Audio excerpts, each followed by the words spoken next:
Kadang-kadang kita rasa konten kita macam best gila kan, tapi orang masih swipe. Tahu tak kenapa? So sebab tu hari ni I nak share satu benda yang simple, tapi ramai orang terlepas pandang. So you guys pastikan ada perubahan video pada setiap 1-2 saat lah, okay? So kita punya video actually kalau terlalu statik kan, orang akan rasa macam bosan. So contoh macam I sendiri, kalau I tengok video macam ni kan, I pun akan scroll punya.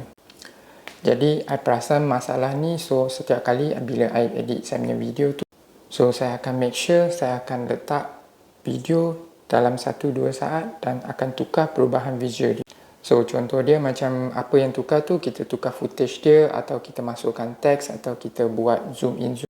Actually macam tu kita guna sikit-sikit je, asalkan ada efek tu dah cukup punya. So tak perlu terlalu fancy lah, okay? That's why kita punya content actually bukan tak best, okay? Kadang-kadang kita edit letak satu footage terlalu lama, that's why orang akan swipe away, okay? So you guys dah tahu trick ni, you guys boleh try kat video, tengok apa perubahan dan komen kat bawah.